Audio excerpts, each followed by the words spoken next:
Alright,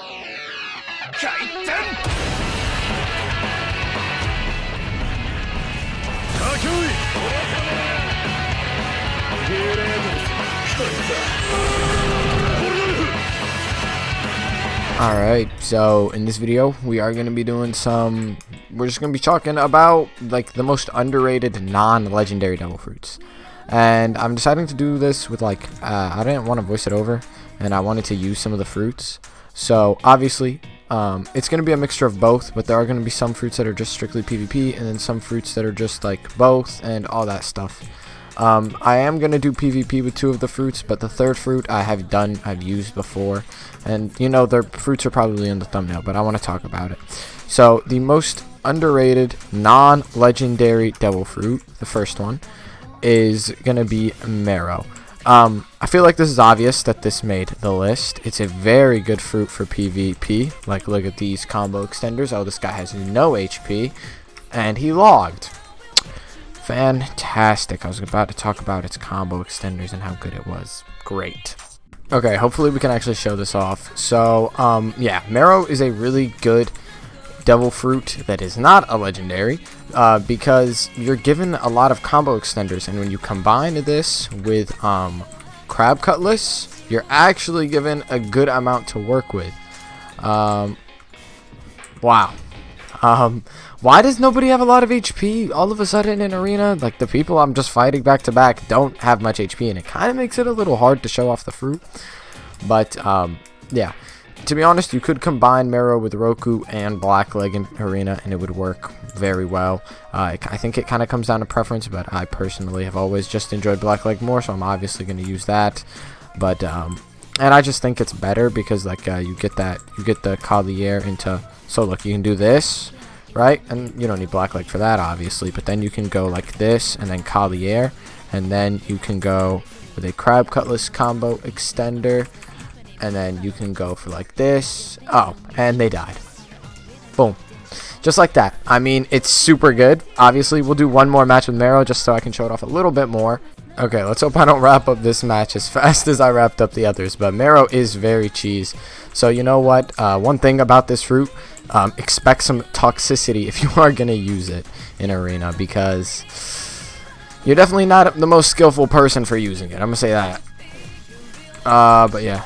Mixing this with Crab, I mean, you don't need the Crab Cutlass with it, but mixing it with Crab Cutlass just makes it way better, man. Like, so much better.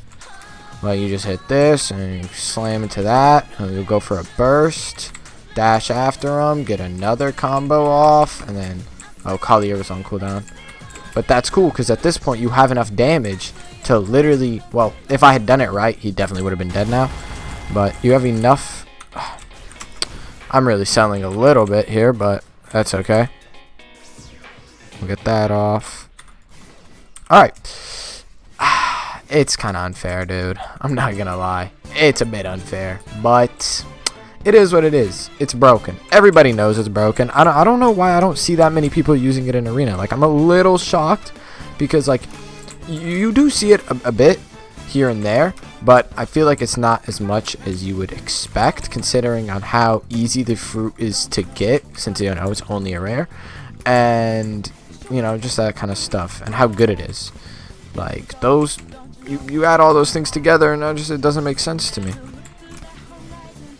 Okay, and then oh, the ult didn't work for some reason, but that's cool. And there we go. I had a good amount of HP too, almost, I think, oh yeah, almost 1500.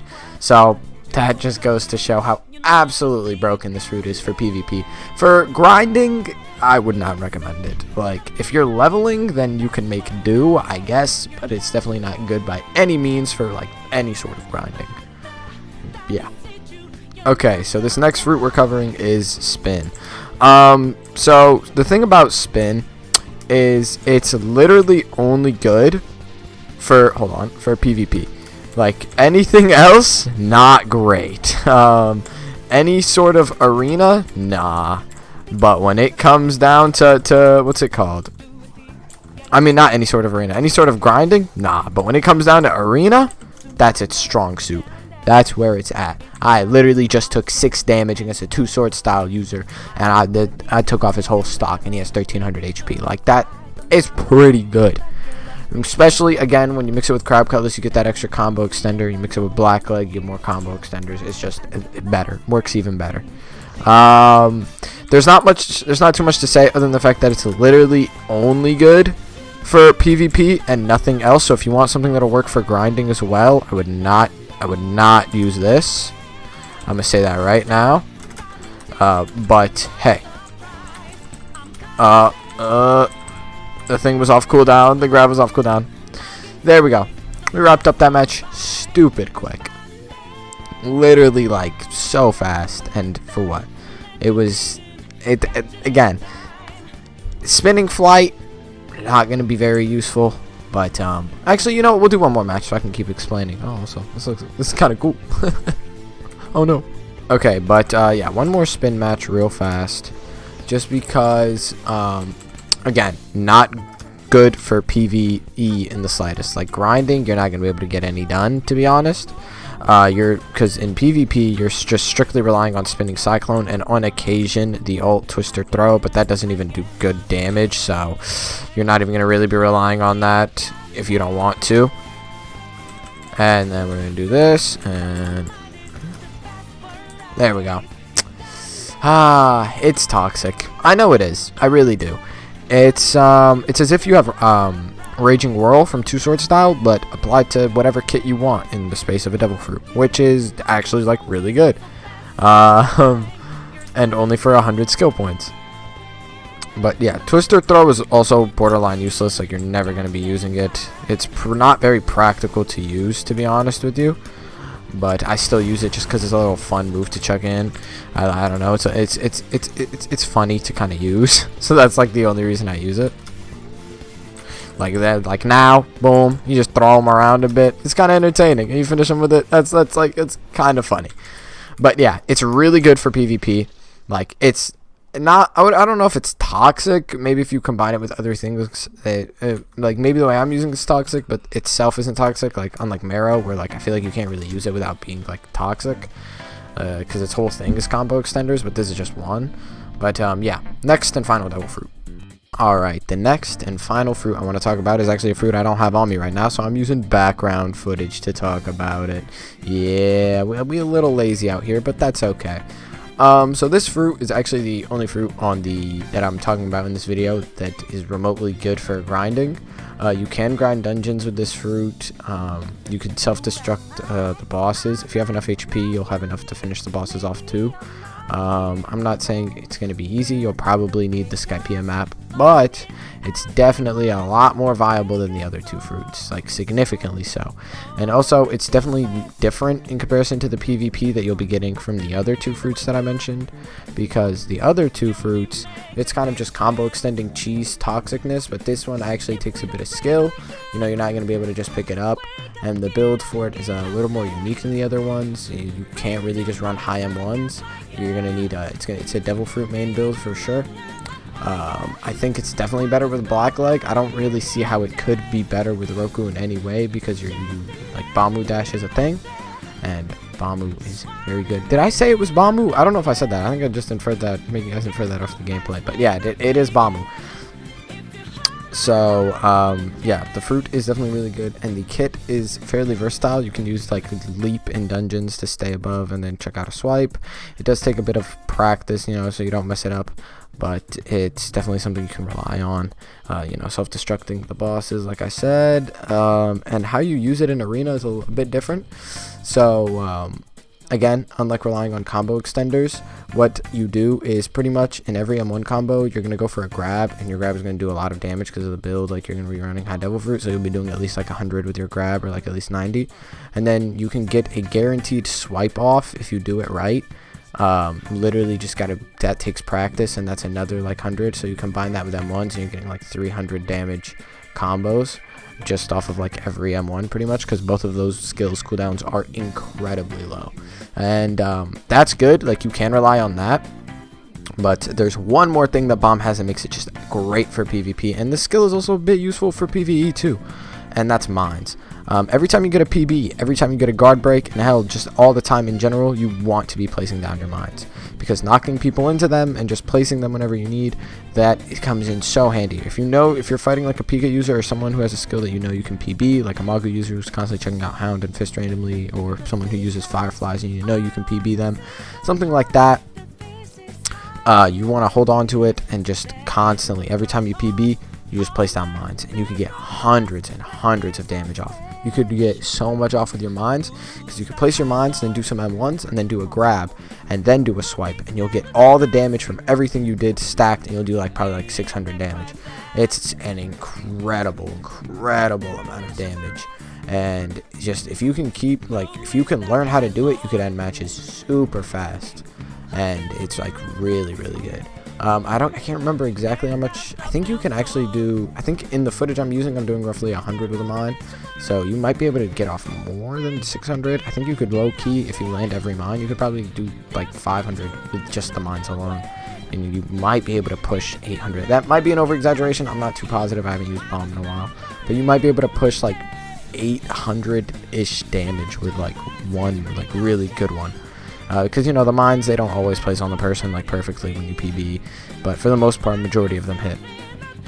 But yeah, very good for PvP. It's a very unique kit to use, and a lot of people underestimate Leap in PvP, but if you get near someone, because like Leap's AoE is a little bigger than M1 range, so if someone like will go for an M1 and like they're too far, you pop off a Leap, and then they'll be ragdolled, and you can get off a swipe.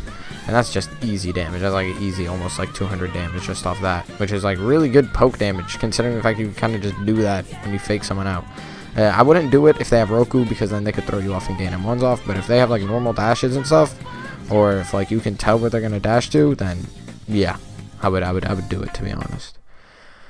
But what else is there to say on Bomb? Bomb is actually like my favorite rare. I was contemplating putting Gum on this list. It's one of my favorite rares. I was contemplating putting Gum on this list, but I don't think Gum is very underrated. I think people know how good it is, and it's not great for PvP without just strictly relying on your Gatling. And so I do think it's a bit of an honorable mention. Gum, yeah, I guess I would make it an honorable mention, because you can also use it for grinding, because Gatling has hyper armor. And since Gatling has hyper armor, I think that alone puts it up, but everything else about it is kind of not great for PvP, or, I mean, Bazooka's pretty good for PvP, but yeah. So Bazooka and Gatling are good for PvP, and strictly Gatling is good for Arena. So that's why it's like an honorable mention. A lot of its kit isn't very useful for everything else, but yeah, also just relying on Gatling in Arena isn't the funnest. You can't really do much. You're going to be forced to run a high double fruit build and just be spamming the same move, and it's kind of just annoying. I think it's a bit more annoying than everything else on the list, because at least everything else on the list has a bit more elaborateness, or like a little just like simplisticness to it, like one or the other. This one is kind of just like toxic, repetitive spamming, and you know, it's not great. But for grinding, like that hyper armor on Gatling is surprisingly good for sea beasts and krakens, so if you want to do that, and I'm assuming the same would apply to bosses, since if they can't interrupt you, you can just like check out the Gatling and they'll eat all that damage, so I can imagine that's also really good for that. You know, NPCs, like just leveling in general, I'm assuming Gum would be really good for that too. But yeah, I don't know if it was worthy of making the list, but it's definitely up there for, I think Gum is probably better for PvE than for PvP, to be honest, if you're not just spamming Gatling every 2 seconds. What else should I mention as an honorable mention? I'm not going to mention Bari, strictly because it's a rare that is only good for PvP, but it's not as good as Marrow, so it's just it's a worse Marrow, in my opinion, for PvP, like just in general, because it has like no grinding capabilities at all, and Marrow doesn't really either. But Marrow's PvP is way more brain dead, and you get better combo extenders, in my opinion, off of it. So I just think that it would be better if you just use Marrow, if you're going to use Bari, I think. And also, neither of them are very fun, so you might as well just use the better one. I don't know. That's just my logic. But to recap, the best non-Logia Devil Fruits in GPO are Marrow, Spin, and Bamu. I know Bamu's not a shocker. I've made countless videos on Bamu. It's one of the things I've done like a lot, And so yeah, but I've also made Marrow and Spin videos in the past, but that was just them separately, and that was at the start of update 4, and I just didn't know if people knew that they were still broken because I haven't seen anyone using them, which I can't tell if is a good or bad thing, because I don't know if people just don't know about it or if people just know it's toxic and don't do it. But if that's the logic, then why do we still see constant Goro combo extending stuff? And I still see 2 sword style Raging Whirl users all the time, but I don't see Spin or Marrow users, which is kind of surprising. And you also never really see bomb users. Actually, yeah, you don't really see any of these double fruits in arena very often. But yeah, that's all I wanted to say for this video. I hope you guys enjoyed. I hope this helped some of you out. I have no idea what I'm gonna title this video to have a good ring to it, but we'll see. Subscribe if you enjoyed. See you guys next time. Peace.